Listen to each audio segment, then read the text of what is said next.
کہ آپ اور تمام سول اور آرمی افسران کو یہ باور کروایا کہ آپ کانسٹیٹیوشن کی کریشن ہیں. حکومتیں جیسا کہ بابائے قوم قائد اعظم محمد علی جناح نے کہا تھا, حکومتیں ٹیمپرری ہوتی ہیں, وہ آتی ہیں, وہ چلی جاتی ہیں, آپ کی تمام وفاداری آئین کے ساتھ ہے. اور یہی در حقیقت کانسٹیٹیوشن جو ہے, اسٹیٹ کی جو بیسک ڈیفینیشن ہے وہ ہے بھی یہ کہ اسٹیٹ ایک ایبسٹریکٹ پولیٹیکل کانسیپٹ ہے. اور یہ ڈسٹرکٹ مینجمنٹ گروپ, یہ پولیس کے لوگ, یہ ساری انتظامیہ جو ہے, تمام عوامی افسران جو ہیں, انہیں کانسٹیٹیوشن آف پاکستان اور اسٹیٹ کا وفادار ہونا ہے, انہیں کسی حکومت کا اور کسی شخص کا وفادار نہیں ہونا. لطیف کھوسہ صاحب کی اسپیچ بہت اچھی تھی. آج کی جو یہ کنونشن ہے اس کے اوپر باقاعدہ بہت ہی میں سمجھتا ہوں کہ ایک سیپریٹ پیلوگ یہ ڈسکشن ہونی چاہیے, اس کو بہت لکھنے کی ضرورت ہے. اور جیسا میں نے کہا کہ آج پاکستان کی تاریخ کا, سیاسی تاریخ کا, مجموعی تاریخ کا ایک بہت امپورٹنٹ جو ہے یہ دن تھا. میں کچھ پوائنٹس میں نے لکھے ہوئے, میں اس حوالے سے آپ کو بتا دوں جو کی پوائنٹس ہیں. جیسے کہ میں نے آپ کو کہا کہ ایک پوائنٹ تو یہ ہے کہ کوئی 90 دن کے اندر انتخابات ہونے چاہیے, کوئی کیئر ٹیکر حکومت جو ہے وہ 90 دن سے بیونڈ نہیں چل سکتی. سویلینز کا ٹرائل جو ہے ملٹری کورٹس کے تحت کسی بھی صورت میں الاؤڈ نہیں ہے. ان کے جو کیسز ہیں جو ملٹری کورٹس میں, اسے واپس سویلین کورٹس میں ٹرانسفر کرنا چاہیے. پھر یہ بہت امپورٹنٹ پوائنٹ کہ یہی اس کے مین میں سمجھتا ہوں پوائنٹس ہیں جو اس کے 15 جو نکات ہیں. ہاں, 2 پوائنٹ اور امپورٹنٹ ہے کہ جو چیز لطیف کھوسہ صاحب نے کہی, جو حامد خان صاحب نے کہی, that army officers are a creation of the constitution. اب سپریم کورٹ بار ایسوسیشن کے جو وکلا کنونشن کا جو 15 نکاتی ریزولوشن ہے, اس کا یہ ایک پوائنٹ بھی ہے کہ army officers and army institution is a creation of the constitution. یہ بہت بڑی ڈیولپمنٹ ہے. بظاہر دیکھنے میں چونکہ ذرا پڑھا لکھا ملک نہیں ہے, اس لیے زیادہ اس کی شاید اہمیت کا لوگوں کو احساس نہ ہو سکے, لیکن آہستہ آہستہ ڈکٹیٹرشپ کا جو تابوت ہے اس کے اندر کیلیں ٹھونکی جا رہی ہیں. اس وقت شاید سپر ڈکٹیٹر کو احساس نہیں ہو رہا ہوگا, لیکن سپر ڈکٹیٹر کے پاس بہت زیادہ وقت آگے ہے نہیں. سپر ڈکٹیٹر کا اپنا بھی حساب کتاب جو ہے وہ ہو ہی جانا ہے, مجھے شک ہے. ویسی اور بات ہے کہ اس وقت پوری دنیا کو دھمکیاں لگانے میں مصروف ہیں, اور بڑی بری اور سنا ہے کہ سخت اور ننگی اور ذلیل قسم کی زبان بھی وہ استعمال کرتے ہیں, جو کہ اس انسٹیٹیوشن کی کم از کم کنونشن کے اندر, اس کی تاریخ کے اندر تھا نہیں کہ اس کی میٹنگز کے اندر اس قسم کا لب و لہجہ, اس قسم کی زبان, اس قسم کے الفاظ استعمال جو ہیں وہ نہیں ہوا کرتے تھے. ایک اور بہت امپورٹنٹ نقطہ فورسڈ ڈسپیئرنسز کے حوالے سے تھا, جس سے سپریم کورٹ بار ایسوسیشن کے 15 نکاتی ایجنڈا کے اندر آپ دیکھ سکتے ہیں. بٹ یہ واحد ڈیولپمنٹ نہیں ہے آج کے دن کی. آج کے دن کی ایک اور بہت امپورٹنٹ ڈیولپمنٹ وہ تھی جہاں اسلام آباد ہائی کورٹ کے جج جناب جسٹس بابر ستار صاحب نے انڈائٹ کر دیا. اگر آج سپریم کورٹ انڈائٹ کیا, انہوں نے ڈیپٹی کمشنر کو انڈائٹ کیا, انہوں نے ایس ایس پی اسلام آباد کو انڈائٹ کیا, انہوں نے ایس پی کو انڈائٹ کیا, انہوں نے ایس ایچ او مرگلا تھانے کے, اور انڈائٹ ہے فرد جرم عائد کی ان کے اوپر اس کیس کے حوالے سے جہاں شہریار آفریدی اور شندانہ گلزار کی یہ بار بار گرفتاری کرتے رہے under the maintenance of public order, اور یہ فیصلہ ان کو انڈائٹ کرنے کا, فرد جرم عائد کرنے کا ایک دن کے بعد آیا جب ایک دن پہلے ڈیپٹی کمشنر اسلام آباد کو کی جو پاورز ہیں لوگوں کو گرفتار کرنے کی under the maintenance of public order section 3 کے تحت, کو بھی جسٹس بابر ستار نے سسپینڈ کیا. تو یہ بہت بڑا بذات خود کی بہت بڑا مائل سٹون, بہت بڑا ایک امپورٹنٹ ڈیولپمنٹ تھی. اگر آج ہی کے دن میں سپریم کورٹ بار ایسوسیشن کا اتنا تاریخی کنونشن نہ ہوا ہوتا تو غالباً میں کہتا کہ سب سے امپورٹنٹ جو ڈیولپمنٹ ہے وہ جسٹس بابر ستار کا ڈپٹی کمشنر اسلام آباد, ایس ایس پی اسلام آباد, ایس پی اسلام آباد, ایس ایچ او اسلام آباد کو انڈائٹ کرنا ہے, فرد جرم ان کے اوپر عائد کرنا ہے. اس موقع پہ جسٹس بابر ستار نے ایک جملہ بھی بڑا تاریخی کہا. اس نے کہا کہ آپ کو اگر جب آپ کی انڈائٹمنٹ ہو جائے گی, بیکاز ابھی تو فرد جرم عائد ہوئی ہے, انہوں نے اپنے آپ کو ڈیفینڈ کرنا ہے, تو اگر آپ کو سزا ہو جائے گی, آپ کے اوپر واقعی آپ کو سزا ہوگی, تو زیادہ سے زیادہ کیا ہوگا کہ آپ 6 مہینے کے لیے جیل میں جائیں گے. لیکن جب آپ 6 مہینے کے لیے جیل میں جائیں گے تو پھر آپ کو پتہ چلے گا کہ جیل میں جب معصوم لوگوں کو آپ آسانی سے ڈال دیتے ہیں تو وہاں ان کو کس قسم کا وقت جو ہے وہ گزارنا پڑتا ہے. مجھے خیال آیا کہ اس موقع پہ میری ایک چھوٹی سی سجیشن ہے, یہ سجیشن لکھ کے اپنے پاس رکھ لیں, شاید ہو سکتا ہے اس کے اوپر کسی زمانے میں آنے والے وقت کے اوپر اس کی امپلیمنٹیشن ہو جائے. وہ سجیشن یہ ہے کہ یہ جتنے بھی آفیسرز ہیں انڈر ٹریننگ ہوتے ہیں, پولیس آفیسرز, ڈسٹرکٹ مینجمنٹ کے اسسٹنٹ کمشنر انڈر ٹریننگ جو آتے ہیں سول سروسز اکیڈمی کے اندر, پھر ڈی ایم جی کیمپس میں ہوتے ہیں, اسی طرح سے جو پولیس آفیسرز ہوتے ہیں A S P under training, ان کو 1 مہینے کے لیے کسی نہ کسی جیل کے اندر ان کی اٹیچمنٹ ہونی چاہیے ایز اے پرزنر، جہاں یہ اپنے ٹوائلٹ خود صاف کریں، اپنے برتن بھی صاف کریں اور لوگوں کا بھی کام کریں، جیل کے پرزن کے کپڑے پہنیں اور جیل کے مینیول کے تحت 1 مہینہ یہ ٹائم گزاریں۔ پنجاب میں، ساؤتھ پنجاب میں، نارتھ پنجاب میں، سینٹرل پنجاب میں، سندھ کے کسی جیل میں، بلوچستان کے کسی جیل میں، انفیکٹ وہی اسی صوبے کی جیل کے اندر ان under training police officers, A S P under training اور اسسٹنٹ کمشنر انڈر ٹریننگ کی کا 1 مہینہ ہونا چاہیے، جس طرح سے آرمی اٹیچمنٹ کرتے ہیں، جس طرح سے ہے نا کہ آرمی اٹیچمنٹ کرتے ہیں۔ آرمی اٹیچمنٹ شاید نہیں ہونی چاہیے جیل کے اندر کی ان کی، کیونکہ ان کا کیا تعلق ہے آرمی کے ساتھ۔ آرمی اٹیچمنٹ ان کی کے بجائے ان کی ایک جیل کے اندر پرزن انمیٹ کے طور پر اٹیچمنٹ ہونی چاہیے، جو ان کی انیشیل جو سی وی ہے اور ان کی جو اے سی آر ہے اس کا بہت امپورٹنٹ پارٹ ہو، تاکہ یہ دیکھیں کہ جو لوگوں کو جیل میں بھیج دیا جاتا ہے، کتنے لوگوں کو جیل میں بھیجا جاتا ہے جنہوں نے واقعی کوئی جرم کیا ہوتا ہے۔ یہ کہیں ایسا تو نہیں ہے کہ لوگوں کو غلط مقدمات میں جیل میں ڈال دیا جاتا ہے، وہاں بس سفر کر رہے ہوتے ہیں، یہاں جیل میں جائیں گے، جیل کے پریزنر سے بات چیت کریں گے، ان کو پتہ چلے گا کہ کتنی چھوٹی چھوٹی چیزوں کے اوپر پاکستان میں لوگوں کو جیل میں ڈال دیا جاتا ہے، کس طرح سے ان کے مقدمے خراب ہو رہے ہوتے ہیں، ان کو ریلیف نہیں مل رہی ہوتی، اور وہ کس طرح سے سفر کر رہے ہوتے ہیں، ان کا خاندان کیسے سفر کرتا ہے، ان کے بیوی بچے کیسے سفر کرتے ہیں، ان کے ماں باپ کیسے سفر کرتے ہیں۔ تو جب یہ جو پوٹینشیل ڈپٹی کمشنر بننے کی خواہش رکھنے والے اور جو ایس پی بننے کی خواہش رکھنے والے افسروں کو شروع میں ہی پہلے 1 مہینہ جیل میں گزارنا پڑے گا، تو ہو سکتا ہے کچھ ان کے دماغ میں برف پگھلے، کوئی ان کی اسپائنل کارڈ کے اوپر جو سریا لگا ہوتا ہے وہ تھوڑا سا نرم ہو جائے، فلیکسیبل ہو جائے، اور ان کو یہ خیال آئے کہ لوگ کس طرح سے سفر کرتے ہیں اور ہمیں کس طرح سے جیل کی صورتحال کو بہتر بنانا چاہیے۔ آپ نے سنا ہوگا کہ عمران خان کی بھی ایک سٹیٹمنٹ اس قسم کی آئی تھی چند دن کے بعد، اب تو ان کو 32 دن ہو گئے ہیں جیل میں، لیکن پہلے ہی ہفتے کے بعد جب اپنے وکلا سے انہوں نے ملاقات کی، پہلی ملاقات میں، تو انہوں نے ان کو یہ کہا تھا کہ یہاں آ کر مجھے اور زیادہ بلکہ احساس ہوا ہے کہ جو لوگ جیل کے اندر ہیں وہ کس طرح سے سفر کرتے ہیں اور ہمیں کیسے جو پرزنرز ہیں ان کی صورتحال اور ان کی کنڈیشنز کو امپروو کرنے کی کوشش جو ہے کرنی چاہیے۔ بٹ اب why coming back from this digression, justice Babar Sattar جو ہیں انہوں نے ابھی انڈائٹ کیا ہے ان ڈپٹی کمشنر صاحب کو، ایس ایس پی صاحب کو، ایس پی صاحب کو، ایس ایچ او صاحب کو۔ یہ ہو سکتا ہے کہ یہ ان کو واقعی سزا نہ مل سکے، بیکاز یہ بیچارے تو ٹولز تھے ان طاقتوں کے ہاتھ میں، ان فوجی افسران اور انٹیلیجنس کے ہاتھوں میں جو ان کو استعمال کر رہے ہیں۔ کئی دفعہ جب پولیس والوں کو اپنے آف دا ریکارڈ اپنے جذبات کا اظہار کرنے کا موقع ملتا ہے تو وہ برملا اس پورے نظام کو گالیاں نکالتے ہیں، وہ کہتے ہیں ہم کتے ہیں، ہم ذلیل ہیں، ہم تو ذلیل ہو رہے ہیں، ہمیں تو استعمال کیا جا رہا ہے۔ اور اب تو صورتحال یہ ہے کہ انٹیلیجنس کی ڈیوٹی جو پچھلے جو cartoon chief minister prime minister تھا پاکستان کا، بیبی ڈاک شہباز شریف، اس نے تو انٹیلیجنس پولیس افسروں کی اے سی آر جو ہے وہ بھی آئی ایس آئی کے حوالے کر دی ہوئی ہے۔ تو ظاہر ہے کہ پولیس افسر جو ہیں وہ بہت روتے ہیں، بہت دہائی دیتے ہیں اس پوری صورتحال کے اوپر جو اس وقت ڈیولپ ہو چکی۔ لیکن چونکہ پولیس افسر اور ڈی ایم جی تو ٹولز ہیں in the hand of the intelligence, تو وہ ان کو بچانے کی پوری کوشش کریں گے، اور یہ عین ممکن ہے ریئلسٹکلی اسپیکنگ کہ جسٹس بابر ستار کچھ دنوں کے بعد ان کو انہیں معافی کرنا پڑے گا اور یہ ان کی انڈائٹمنٹ ایک سزا کے اندر کنورٹ نہیں ہو سکے گی۔ لیکن اگر جیسا کہ لطیف کھوسہ صاحب نے بھی ڈیمانڈ کیا ایک دوسرے کیس کے اندر جس کے اوپر آتا ہوں، جس کا تعلق ایک اور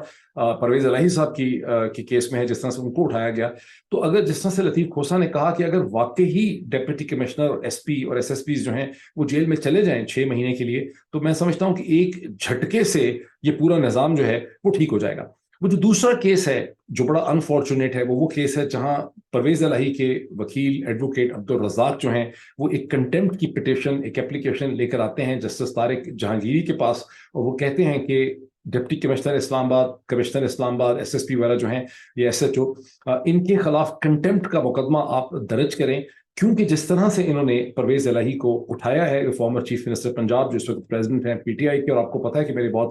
میرے ذہن میں شکوک بھی ہیں اس پوری کارروائی کے حوالے سے جو چل رہی ہے، لیکن جس طرح سے یہ 77 برس کا شخص، جیسے کہ لاہور ہائی کورٹ نے بیل دی بھی تھی، اور نہ صرف بیل دی بلکہ لاہور ہائی کورٹ نے اپنے ریٹن آرڈر کے اندر لکھا، وہاں پہ جسٹس ماجد رفیق ہیں، میرا خیال ہے امجد رفیق ہے، ماجد رفیق، I'm sorry if I'm not correctly remember his name، رفیق ان کا ڈیفینیٹلی نام ہے، امجد رفیق پبلی ان کا نام ہے۔ تو انہوں نے اپنے ڈیسیجن میں لکھا کہ ان کو کسی بھی اور کیس کے اندر آپ گرفتار نہیں کر سکتے under any pretext, excuse and maintenance of public order. اس کے باوجود اسلام آباد کے ڈپٹی کمشنر نے ان کو وہاں سے گرفتار کر لیا۔ تو اس پہ جو جج صاحب کے سامنے پٹیشن تھی طارق جہانگیری صاحب کے پاس سامنے عبدالرزاق کی، کہ ان کے خلاف آپ کنٹمپٹ کا کیس کریں، لیکن طارق جہانگیر صاحب نے ایکسکیوز یہ نکالا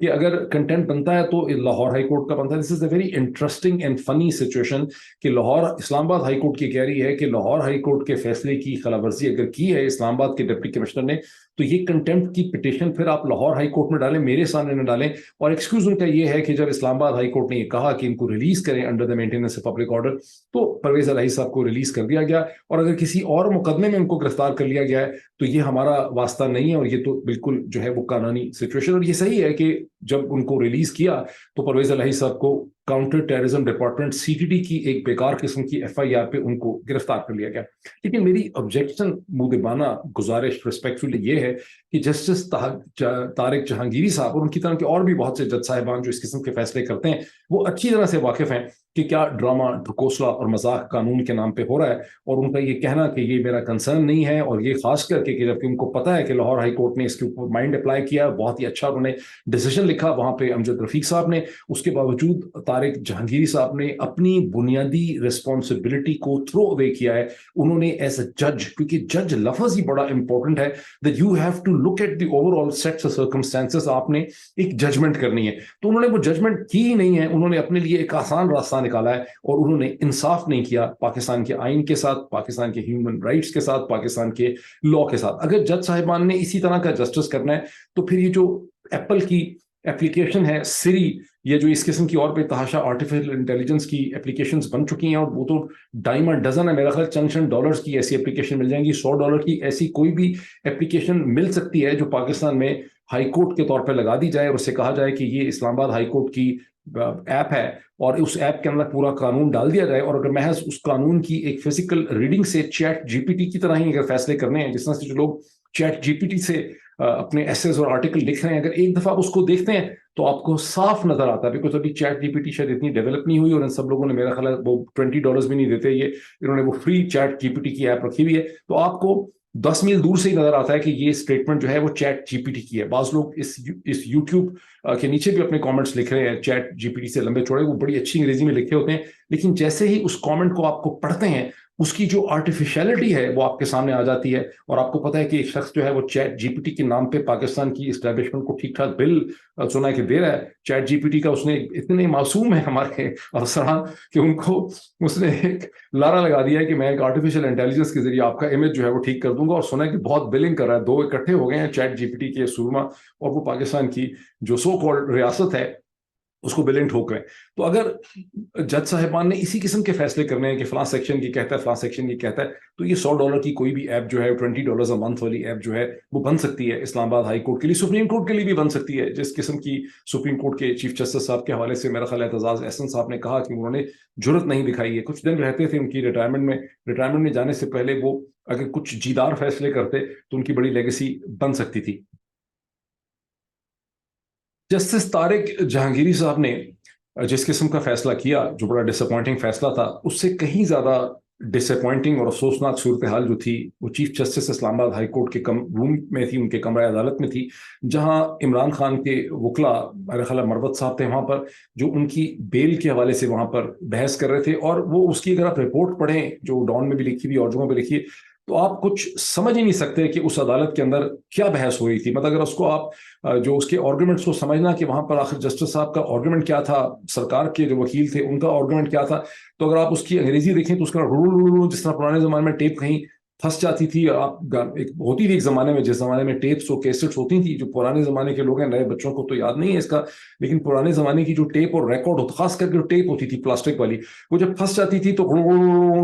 قسم کی آواز آتی تھی. تو یہ جو پوری کی پوری عدالتی کاروائی ہوتی ہے اور جو آرگومنٹس ہوتے ہیں اس کی کوئی سینس نہیں ہوتی, کبھی کچھ کہا جاتا ہے, کبھی کچھ کہا جاتا ہے, کبھی کچھ کہا جاتا ہے. قصہ مختصر یہ ہے کہ عمران خان کی جو بیل اپلیکیشن کی درخواست آئی اور ان کا شفٹ کرنا تھا کہ آپ اس کا اوپن ٹرائل کریں اسپیشل کورٹ کے سامنے, تو وہاں پہلے اسپیشل کورٹ نے ایک ہفتہ پہلے یہ اسٹینڈ لے لیا ایک فرائیڈے کے دن یا سیٹرڈے کے دن کہ میں اس کا فیصلہ اس لیے نہیں کر سکتا کہ اسلام آباد ہائی کورٹ میں آپ نے ایک اپلیکیشن اور پٹیشن موو کی بھی ہے, اور پھر ایک سرکاری قسم کا جو اینکر ہے اس کی ڈیوٹی لگائی گئی, وہ یہ کہتا پھرتا تھا اپنے ویلاگس کے اندر کہ کیونکہ وکلا نے بہت بڑی غلطی کر دی ہے, عمران خان کے وکلا نے, انہوں نے اسلام آباد ہائی کورٹ میں بھی درخواست ڈالی ہوئی ہے اور اسپیشل کورٹ میں بھی ڈالی ہے, ورنہ اسپیشل کورٹ سے شاید ان کی ضمانت ہو جاتی. اور آپ کو یاد ہے کہ میں نے کہا تھا کہ بکواس ہے, یہ تو پاور ڈائنامکس ہے سارے کے سارے. اب یہی چیز جو ہے وہ اسلام آباد ہائی کورٹ کے سامنے تھی. Islamabad high court was unable to take a clear position. بات سب اس کی کہ ہم نے تو اسپیشل کورٹ کو روکا نہیں ہے. ان ادر ورڈز اب ہائی کورٹ کی کہہ رہی ہے اور کہہ چکی ہے کہ ہم نے نہیں روکا ہوا، اسپیشل کورٹ اگر خود فیصلہ نہیں کر رہی تو اس کا مسئلہ، لیکن کسی قسم کی کوئی کلیئرٹی، کوئی سبسٹنس اس پوری پروسیڈنگ میں نہیں تھا، اور اس کو پھر ایک ہفتے کے لیے مزید اس کو جو ہے وہ ملتوی کر دیا گیا، اس کو آگے ڈیلے کر دیا گیا. تاہم مربت صاحب نے کوئی 1 گھنٹہ 20 منٹ کی former prime minister Pakistan Imran Khan صاحب کے ساتھ ملاقات کی. اس حوالے سے انہوں نے ایک ٹویٹ کیا، میرا خیال ہے وہ ایک ٹاک کرنے والے ہیں، یہ کر چکے ہیں، جس میں انہوں نے بتایا کہ انہوں نے عمران خان کو بہت ہی ہائی اسپرٹس میں پایا، بہت ہی حشاش بشاش پایا، ان کو مل کے ان کو پاکستان کے مستقبل کے حوالے سے، اپنے کیس کے حوالے سے بہت انسپریشن ہوئی، اور ان کی انرجی جو ہیں وہ ریلی ڈبل ہو گئی کہ ان کو کیسے اسٹرگل کرنی. یہ تو ہو گئے لیگل معاملات. اب میں ایک کوشچن آپ سب کے پاس چھوڑ کے جانا چاہتا ہوں. یہ کوشچن لطیف کھوسہ صاحب کی تقریر سننے سے پہلے بھی میرے ذہن میں تھا. آج جب میں صبح اٹھا ہی تو یہ مسلسل میرے ذہن میں یہ آرگومنٹ تھا کہ میں یہ آرگومنٹ آپ کے سامنے ریز کروں گا، جس طرح سے ایک اور بھی لوگ میں نے شاعر مشرق علامہ اقبال کے ایک ورس شعر کے حوالے سے کہ تمہاری تہذیب اپنے خنجر سے آپ ہی خودکشی کرے گی، شاخ نازک پہ جو آشیانہ بنے گا ناپائیدار ہوگا، وہاں مجھے ایک گیپ نظر آتا ہے. اس کے حوالے سے میں نے ایک ڈبیٹ انیشیٹ کی، ریکویسٹ کی، اور I am very glad to say کہ بہت ہی زبردست، بڑی سبسٹینشیل ڈبیٹ جو ہے وہ جی وی ایس نیوز کے اوپر آپ اسے دیکھ سکتے ہیں. اس کو میں پھر آ کے اس کو میں آ کے دوبارہ ری انیشیٹ کروں گا اور اس کو میں کنکلوڈ کروں گا. لیکن یہاں پر میں ایک اور بہت ہی چبھتا ہوا اور بڑا فنڈامنٹل اور بڑا امپورٹنٹ سوال آپ سب کے لیے چھوڑے جاتا ہوں. وہ سوال یہ ہے کہ کیا پاکستان ایک ریاست ہے؟ کیونکہ اگر آپ دیکھیں کہ جتنے اپولوجسٹ ہیں سپر ڈکٹیٹر کے اور فوجی افسران کے اور انٹیلیجنس کمیونٹی کے، یہ مسلسل آپ کو ٹویٹر کے اوپر، ٹی وی پروگرامز میں ڈگہ آ کے یہی بکواس کرتے نظر آتے ہیں کہ جناب ریاست کو چیلنج نہ کریں، ریاست بڑی سخت ہوتی ہے، ریاست کے ادارے جو ہیں وہ غصے میں آ گئے ہیں، ریاست اب کاؤنٹر ایکشن کرنے والی ہے. ابھی ایک صاحب ہیں جن کو بار بار اٹھا کے بھاگا پہ بھیج دیا جاتا ہے، بھاگا بارڈر پہ، وہ صبح سے دھمکیاں لگا رہے ہیں کہ کور کمانڈرز نے ایک بڑا فیصلہ کر لیا کہ یہ سب لوگ جو پاکستان سے باہر بیٹھے ہیں ان کو پتہ نہیں قتل کر دیا جائے گا، ان کے چینل بند کر دیے جائیں گے، ان کے خلاف کوئی قانونی کارروائی کر دی جائے گی، نئے مقدمے FIR ہوں گی، اور سب کو پتہ چل جائے گا. اور بہت ہی کوئی سپر انٹیلیجنٹ قسم کی چیز جو ہے وہ کرنے والے ہیں. ہمیں ہر قسم کی کرمنالٹی ہم ایکسپیکٹ کرتے ہیں. آپ اس میں نہ سوچیں کہ کوئی ایسا کرمنل ایکٹ آپ کر سکتے ہیں جس کو ہم امیجن نہیں کر سکتے. مطلب ہم سمجھ چکے ہیں کہ بنیاد اور کوک اور خمیری جو ہے وہ جرم کے اندر ہے کرمنالٹی میں. لیکن کوسچن جو ہے پرنسپل، کیا یہ سارا کا سارا ڈھانچہ ایک ریاست کا ڈھانچہ؟ از دس اے اسٹیٹ؟ کیا اسٹیٹ ایسی ہوتی؟ اسٹیٹ تو جو میری انڈرسٹینڈنگ ہے، میں آپ چاہتا ہوں کہ آپ سب اس کے اوپر سوچیں کہ اسٹیٹ تو بیسکلی طور پہ ایک ایبسٹریکٹ پولیٹیکل کانسیپٹ ہے. امریکہ میں ایک اسٹیٹ ہے، برطانیہ میں ایک اسٹیٹ ہے. یہاں بائیڈن ایڈمنسٹریشن اگر کسی کے خلاف کوئی ایکشن کرنا چاہتی ہے تو وہ کیس بنائے گی، اس کے اوپر کچھ چارجز ڈالے گی، اس کے بعد وہ عدالت میں جائے گا، اپنے آپ کو ڈیفینڈ کرے گا. یہاں تو بائیڈن ایڈمنسٹریشن نہ FBI کو مجبور کر سکتی ہے، نہ کسی لوکل کاؤنٹی پولیس کو مجبور کر سکتی ہے. اس کو کوئی ڈرامہ کرنا پڑے گا، اور جس کے خلاف وہ ایکشن کریں گے تو وہ پھر اپنے آپ کو ڈیفینڈ کرے گا، کسی عدالت میں جا کے اپنے وکیل کھڑے کرے گا. یہ ہے اسٹیٹ کی ڈیفینیشن، جہاں اسٹیٹ کے انسٹیٹیوشنز اپنا کام کرتے ہیں. پاکستان میں کیا کوئی اسٹیٹ ایگزسٹ کرتی؟ مجھے شک یہ ہے کہ انگریز جو چیز پیچھے چھوڑ کے گئے تھے 1947 میں، جو ہم نے انہیریٹ کی تھی، وہ بنیادی طور پہ ایک اسٹیٹ اسٹرکچر تھا. بیکاز ان کا جو وائس رائے تھا وہ کہ لگتا وہ بادشاہ تھا، لیکن وہ الٹیمیٹلی برٹش حکومت کو اکاؤنٹیبل تھا. برٹش حکومت اپنی پارلیمنٹ کو اکاؤنٹیبل تھی، اور وائس رائے کے اوپر بڑی اور جب تک 1930s اور 1945 کا جو ٹائم پیریڈ ہے اس میں اتنی ایک سچویشن ڈیولپ کر گئی ہوئی تھی کہ وائس رائے کے خلاف جو کمپلینز ہیں وہ لندن کے اندر بھی بلڈ اپ ہوتی تھیں. لارڈ ویول کو جب ہٹایا گیا، حالانکہ لارڈ ویول نے وار ایفرٹ میں بڑا کام کیا تھا، لیکن کانگریس نے بڑا کیس بنایا لارڈ ویول کے خلاف. لارڈ ویول کو ہٹا کے جو نئی گورنمنٹ آئی تھی، ایٹلی گورنمنٹ، اس نے ایک نیا وائس رائے لگایا جب ماؤنٹ بیٹن کو بھیجا گیا. لیکن جب تک ایک وائس رائے اور انگریز کی سرکار تھی، ایک اسٹیٹ، ایک ریاست کا کچھ نہ کچھ فارم ایگزسٹ کرتی تھی. جب 1958 میں جنرل ایوب خان نے مارشل لگا دیا اور ایک فرد واحد جو ہے اس نے پورے پاکستان کے ڈھانچے پہ کنٹرول کر لیا، مجھے شک یہ ہے کہ اس کے بعد کوئی ریاست نے آہستہ آہستہ جو تھی وہ ختم ہو گئی. کوئی ریاست جہاں پر ایک شخص، ایک فرد واحد جو ہے وہ پورا ڈھانچہ کنٹرول کر لے، وہ پھر ریاست نہیں رہتی، وہ ایک بادشاہت ہو سکتی ہے، وہ کوئی ٹرائبل قسم کا کلچر ہو سکتا ہے. اس پہ ضرور آپ سوچیں. اس کو ہم آئیں گے، اس ڈسکشن کو ہم چاہیں گے کہ مزید ڈسکشن کریں اور اس میں کویسچنز ریز کریں. Thank you.